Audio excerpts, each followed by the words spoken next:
కాపునాడు. కథానాయికగా తన సినీ ప్రయాణం మొదలుపెట్టి హాస్యపు జల్లుగా తన కథను మలుపు తిప్పుకొని సినీ జగత్తులో తనకంటూ ఓ ప్రత్యేక స్థానం ఏర్పరచుకున్న అద్వితీయ నటీమణి దాసరి గిరిజ. వేసింది ఏ వేషమైనా చిత్తశుద్ధితో భక్తి శ్రద్ధలతో చేసేవారు కనుకే ఇన్నేళ్ల తర్వాత కూడా తెలుగు ప్రేక్షకుల గుండెల్లో చిరస్మరణీయంగా నిలిచిపోయారు గిరిజ.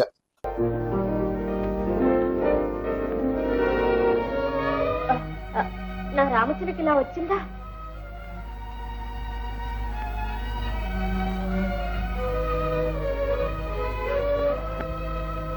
వచ్చిందిగా. ఎక్కడ? ఇక్కడే. అవును, అంతఃపురంలో చిలక ఆరు బయటికి ఎలా వచ్చిందో. రెక్కలు వచ్చిన చిలక ఒక్కచోటే ఉండగలదా? నా చిలక ఎటుపోయిందో? ఇప్పుడు ఇక్కడే ఉండాలి. ఎటుపోయి ఏ కొమ్మ మీద వాలిందో.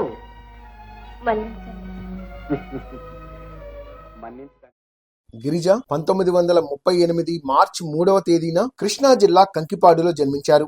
ఆమె తల్లి దాసరి రామతిలకం 1946లో విడుదలైన వరూధిని చిత్రంలో హీరోయిన్ గా చేశారు.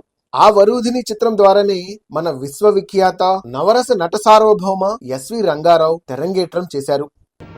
కళ్ళ కపట మెరుగక మధుర ప్రణయర శాస్త్ర మానస కాసార విహార మరాళి అయి విరాళిగున్న మా రూపవతికి చిలుకయ్యి చెట్టతనమున దుర్బోధ చేసి మా స్నేహమును ఛేదించు యత్న విపర్య పర్యవసానము కదా దేహాపహరణ. తన 11వ ఏట తల్లి రామతిలకంతో పాటు చెన్నై చేరుకున్న గిరిజ రంగూన్ రామారావు వద్ద నటనలో శిక్షణ పొందారు. మొదటి సినిమా 1950లో వచ్చిన పరమానందే శిష్యుల కథ అయినా 1951లో విజయవారి అపురూప దృశ్య కావ్యం పాతాళ భైరవితో గిరిజ యావదాంధ్ర దేశానికి సన్నిహితురాలైంది. ఈ చిత్రంలోని నరుడా ఏమి నీ కోరిక అన్న డైలాగ్ తో పాటు గిరిజ కూడా సినీ ప్రేక్షకుల నరనరాల్లో జీర్ణించుకుపోయింది.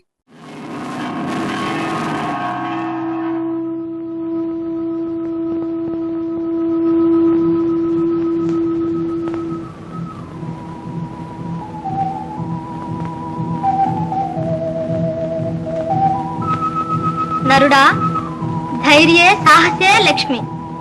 ఇదిగో నా శక్తి, అనుగ్రహిస్తున్నాను.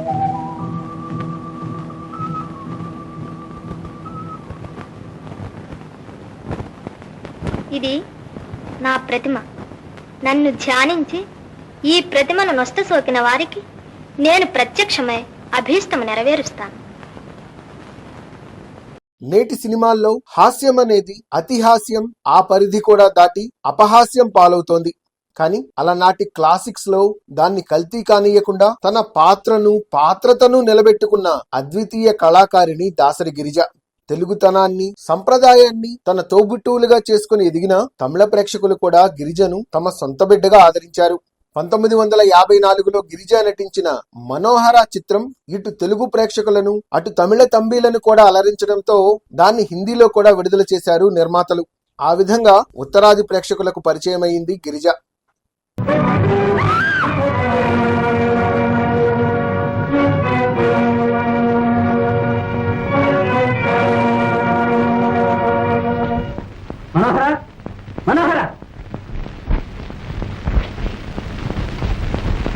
ఎవరు నువ్వు? ఈ అత్యాచారానికి ప్రతీకారం చేయవచ్చిన వీరాంకురం. భలే వీరుడు. అందుకే అర్ధరాత్రి నిరాయుధంగా నిద్రపోతున్న శత్రువును చంపొచ్చావు. ఈ వ్యక్తిని ఇద్దరితో విడిచిపెట్టకూడదు. నీ పాపం మన్నించాం. మన్నించావా? పాండ్యవంశం పగవాడ అనుగ్రహం ఆశించేది కాదు, పగ సాధించడానికి వచ్చాను. అన్నీ సాధించావు గాని ఆ కరవాలం అక్కడ పారేసి వచ్చిందా రేపో తిరిగి పందన.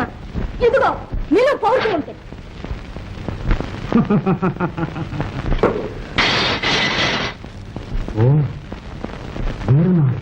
అవును, నీ విరోధి ముత్తు విజయ మహారాజు కుమార్.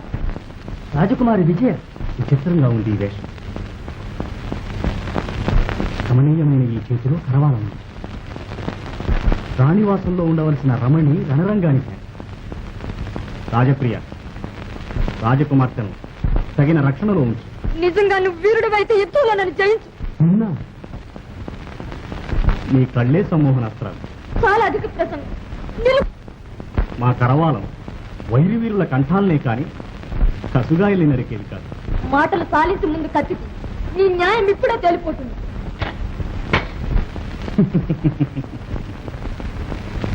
రాకుమారి, ఇప్పుడు నువ్వు మా ఖైదీవి. ఈ నేరానికి రేపు న్యాయసభలో నువ్వు సమాధానం ఇవ్వాల్సి ఉంది. రాజప్రియ, ఈమె అంతఃపురం చుట్టూ సైనికుల నుంచి కట్టుదిట్టం చేయి. జాగ్రత్త.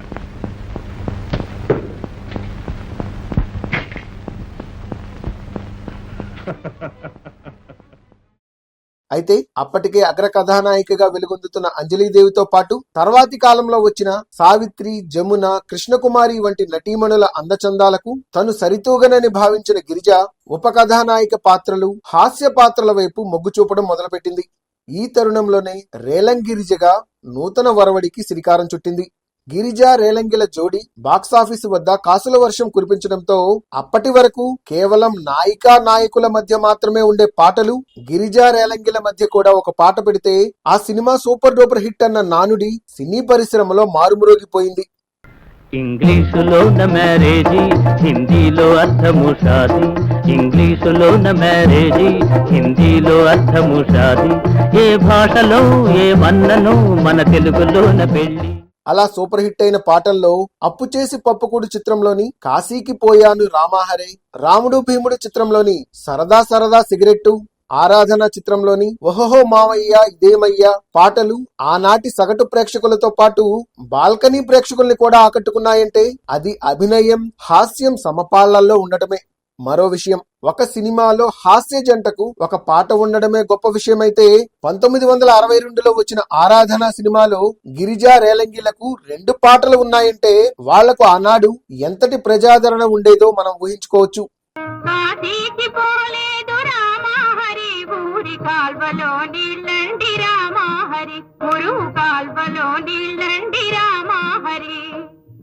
ఈమె మాటలు పట్టించుకోకండి. ఈ పిల్ల మా మేనగోడలు. నన్ను సంవత్సరాలు నంపడంలో దింపడానికి వచ్చింది. శ్రీశైల వెళ్ళాను రామహరి, శివుని విభూతి తెచ్చాను రామహరి, శివుని విభూతి తెచ్చాను రామహరి.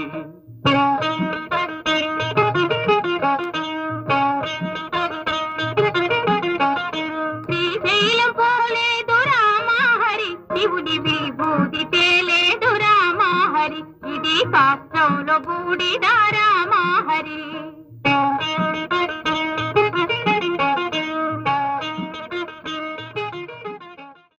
తెలుగు సినిమా స్వర్ణయుగం చవిచూసిన అదృష్టవంతుల్లో గిరిజ కూడా ఉన్నారు. సినీ లోకం అనుబంధాలు, ఆప్యాయతలకు ఆలవాలమైన కాలమది. ఏ పండుగో పబ్బమో వస్తే ఇంటి నుండి గారెలు, బూరెలు తెచ్చి చిన్నా పెద్ద తేడా లేకుండా అందరికీ ఇచ్చేవాళ్లు. మన దాసరి గిరిజ కూడా షూటింగ్ లో ఉన్నారంటే ఆ రోజు సెట్ లోకి ఏదో ఒకటి తీసుకొస్తారన్న నమ్మకం సినీ కార్మికులతో పాటు ఆ రోజు షూటింగ్ లో ఉన్న తోటి కళాకారులకు కూడా ఉండేది. వచ్చేసింది. Sorry, very sorry. కళ్ళు కనపడలేదు. సారీ, వెరీ సారీ అని చెప్పాను కదండి. చెప్పావు. ఏదో ఒక వెధవ పని చేయడం, సారీ చెప్పడం ఈ రోజుల్లో ప్రతివాడికి ఫ్యాషన్ అయిపోయింది. సూటు పుట్టు వేయగానే సరే చిచ్చే. గిరిజ అటు వ్యక్తిగత జీవితంలోనూ సినీ జీవితంలోనూ ఎన్నో మజిలీలను చూశారు.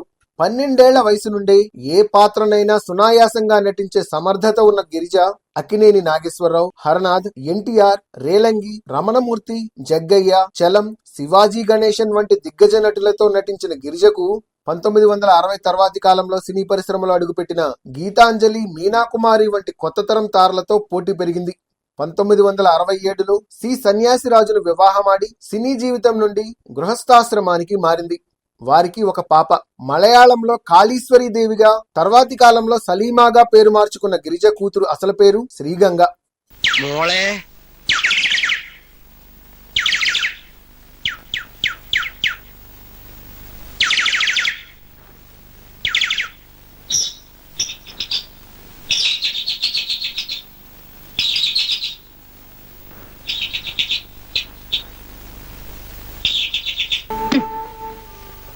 Goodbye, Gracie Miss.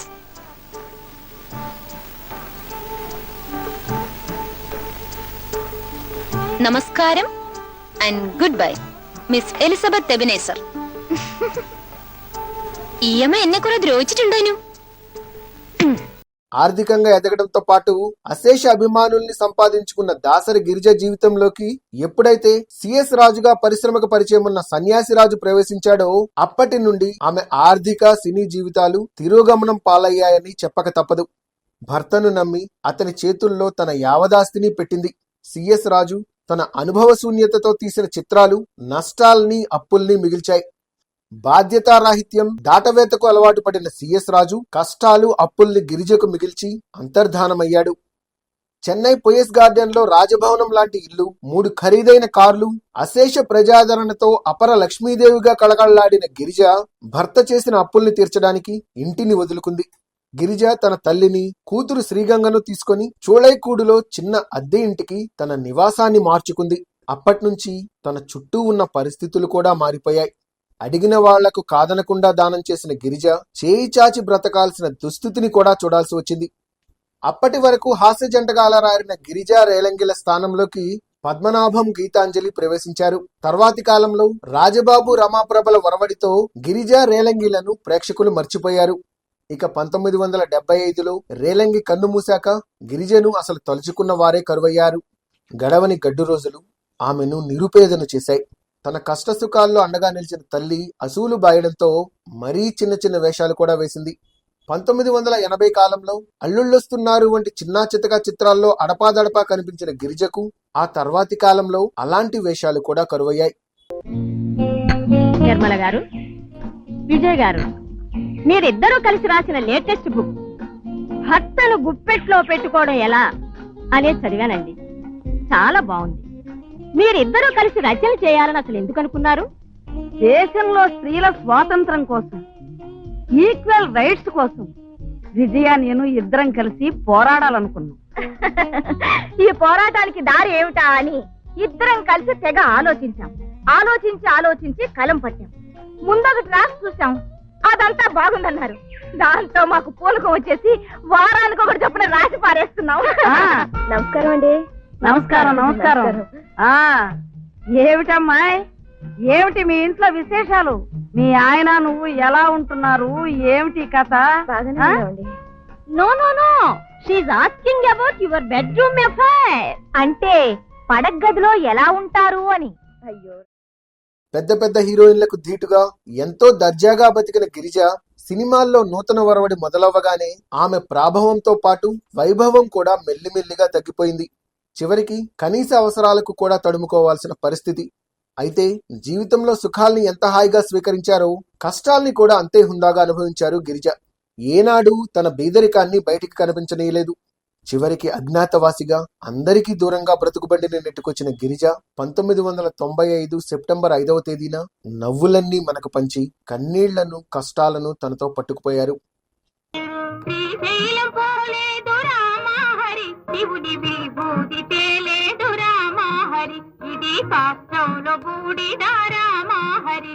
తెలుగు సినీ చరిత్ర పుటల్లో శాశ్వత కీర్తిని పొందిన గిరిజ తన చివరి రోజుల్లో విషాద కథలను మించిన అంతులేని విషాదాన్ని నింపుకొని కాలగర్భంలో కలిసిపోయింది. నాటి తరానికి నేటి తరానికి కూడా చక్కటి సంభాషణలతో సున్నితమైన హాస్యమంటే టక్కున గుర్తొచ్చే అద్వితీయ కళాకారిణిగా చెరగని ముద్ర వేసింది దాసరి గిరిజ. సావిత్రి, గిరిజ, రమాప్రభ వీళ్ల ముగ్గురి జీవితంతో విధి ఒకేలాంటి ఆటను ఆడిందనుకోవాలి. జీవితంలో ఒక ఉదాత్తమైన పురోగతిని చూశాక అంతకు మించిన అంతులేని విషాదాన్ని కూడా చవిచూశారు. అయితే ఎదుటి వ్యక్తిని అతిగా నమ్మడం, ప్రణాళికాబద్ధత లేమి వీరి జీవితాల్ని దుర్భరం చేశాయన్నది అక్షర సత్యం. అందుకే సినీ రంగంలో తమ భవిష్యత్తును నిర్మించుకుంటున్న కాపు సమాజపు కళాకారులకు, సాంకేతిక నిపుణులకు వీరి జీవితాలు ఎన్నటికీ మర్చిపోకూడని గుణపాఠాలుగా గుర్తుపెట్టుకోవాలి. విజయవాడ కేంద్రంగా ఆంధ్రప్రదేశ్ లోని ప్రతి పార్లమెంట్ పరిధిలో కాపునాడు ఫౌండేషన్ ఆధ్వర్యంలో విద్యార్థిని విద్యార్థులకు వేరువేరుగా కీర్తిశేషులు మిరియాల వెంకట్రావు స్మారక విద్యాగృహాలు అంటే కాపు విద్యాభవన్ల ఏర్పాటు జరగనుంది. 5వ తరగతిలో ఆర్థిక ఇబ్బందుల వల్ల చదువు ఆపేసిన పేద కాపు కుటుంబంలోని బాలబాలికలను గుర్తించి కాపు విద్యాభవన్లో చేర్పించి వారిని ఉన్నత విద్యావంతులుగా తీర్చిదిద్దే బృహత్ సంకల్పంతో కాపునాడు ఫౌండేషన్ ఈ విద్యా ఉద్యమాన్ని మొదలుపెట్టింది. మన సామాజిక వర్గ భవిష్యత్ తరాల్ని విద్యార్థులుగా తీర్చిదిద్దేందుకు మీరు ఈ ఉద్యమంలో పాలు పంచుకోండి. కాపు విద్యాభవన్ ని సందర్శించి తగిన సూచనలు, సలహాలను తెలియచేయండి. యావత్ కాపు సమాజానికి కాపునాడు ఫౌండేషన్ తరఫున ఇదే మా ఆహ్వానం. సమాచారం, సహకారం అన్న నినాదంతో కాపు సమాజ అభివృద్ధిలో మీరు భాగస్వాములు కండి. కాపునాడులో సభ్యులుగా చేరండి, చేర్పించండి. Please visit www kapunaduindia.com. Read Kapunadu Monthly Magazine. Please subscribe our channel.